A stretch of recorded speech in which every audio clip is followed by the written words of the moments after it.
The media source I decided to cover for my project is the 90s sitcom Seinfeld, which is famously known as the show about nothing. However, if we dig a little deeper, we can see that the show is filled with stereotypes about typical gender roles. The best example of this is the character Elaine Bennis. Elaine's physical gender is obviously female, yet she does not follow any of the typical stereotypes that are displayed by most women in the show. Elaine is in a constant struggle, along with her identity and gender, when it comes to fitting in with a group or a social norm. Elaine could easily be described as a quote-unquote new woman, or simply just as one of the guys. She isn't driven by her emotions like most female characters in the show, and tends to act much more masculine rather than feminine.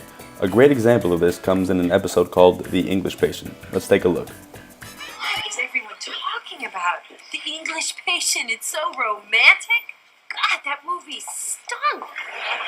I kind of liked it. No, you didn't. Elaine, did you just see The English Patient? Didn't you love it? No. How could you not love that movie? How about it sucked? In this scene, Elaine has a direct conflict with the other three women who actually act as an example of the common female stereotype.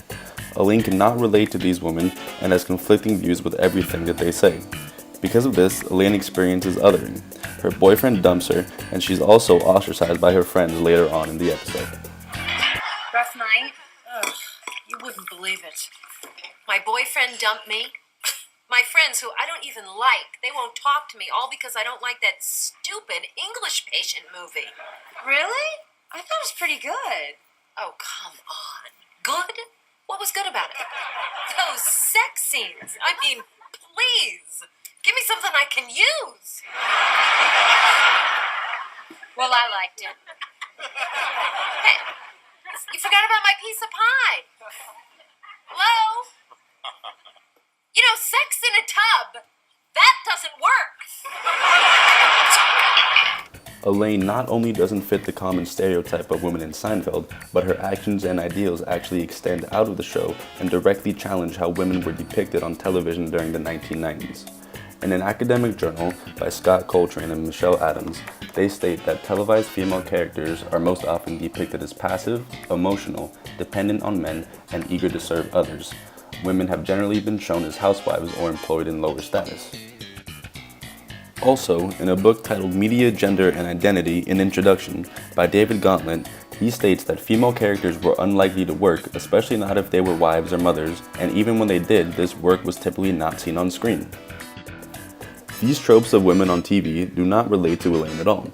Elaine is able to become successful in the workplace without being dependent on anyone, and while she does date many men throughout the show, she doesn't ever display any desire to settle down and become the typical housewife. Which brings me to my next point. Elaine's dating and sex life in the show is discussed just as much as the other three main male characters, Jerry, George, and Kramer. One example of this comes from arguably one of the show's top episodes, the Yada Yada. Listen to this.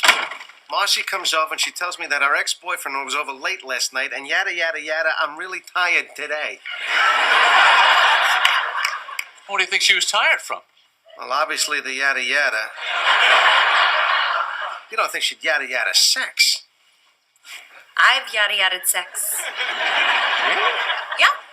I met this lawyer. We went out to dinner. I had the lobster bisque. We went back to my place. Yada, yada, yada. I never heard from him again. But you yada yada over the best part. No, I mentioned the bisque. Even though the show discusses Elaine's dating life progressively and positively, it only adds to the complications of her gender and identity struggle because she doesn't fully fit the standard other women hold her to, and also isn't fully accepted as one of the guys even though she relates to them and also acts more like them. In an academic journal by Joanna L. Diamata, she states that the presence of Elaine as a core member of the Seinfeld group problematizes our understanding of the insolitary and restrictions of the homosocial order. If we acknowledge that the homosocial order requires a framework of sameness, Elaine's presence is not so threatening. The men see something akin to themselves in her character, something more masculine. She is primarily welcome because of her past relationship with Jerry, and even though George is a little afraid of her, Jerry's acceptance of her removes a certain amount of suspicion of the unknown from her female identity. Now, when it comes to the show as a whole, I believe it can be defined as a dude flick, which Peter Allenus describes as films that feature desperate, anxious white men that are nearly always comedies and construct their humor from inadequacies and failures of white male masculinity. Now, if we relate this back to Elaine, I believe that she is just as much as a quote-unquote dude as Jerry, George, and Kramer are. Obviously, a large reason as to why Elaine acts how she does is because of how her parts were written. It was particularly interesting to me when I heard Peter Melman and another writer discussing how they approached writing scenes for Elaine. The really interesting thing about the show is that not only does it tackle these racy issues, but it does it in mixed company. The mandate back then from Larry and Jerry was write Elaine as if she were a guy. And it makes everyone feel very comfortable about these things because Elaine was like one of the boys. Although her scenes were written and intended to come across as more masculine than feminine, it still isn't enough to have Jerry, George, and Kramer see her as one of their equals in terms of gender and sexuality. This next example comes from an episode called The Contest.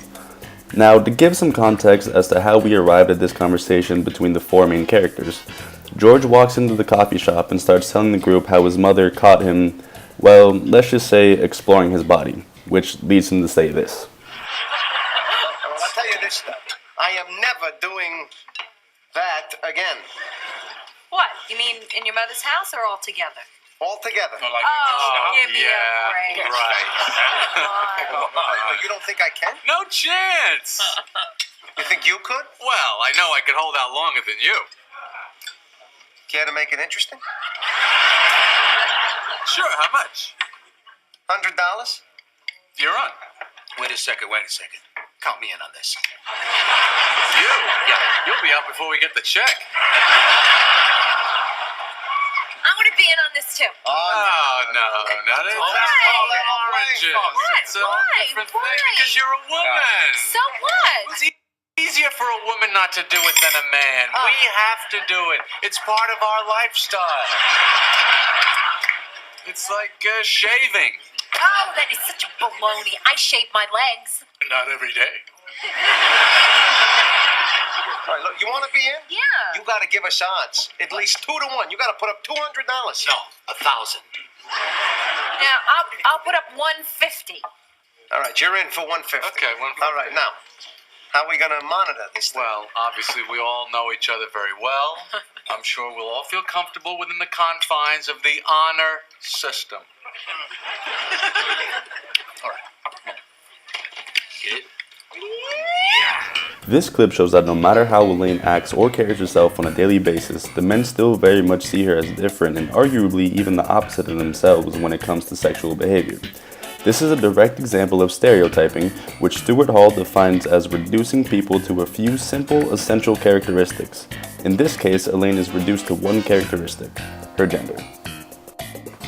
In conclusion, although Elaine's gender struggle was never solved, she was without a doubt one of the most important media characters of the 1990s. The show and character made huge strides in terms of progressing and normalizing conversations about sex from the female perspective.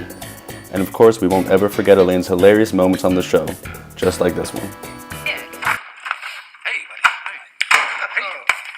You fixed me up with a bald woman. Yeah, that's right. Do you see the irony here? You're rejecting somebody because they're bald. So? You're bald!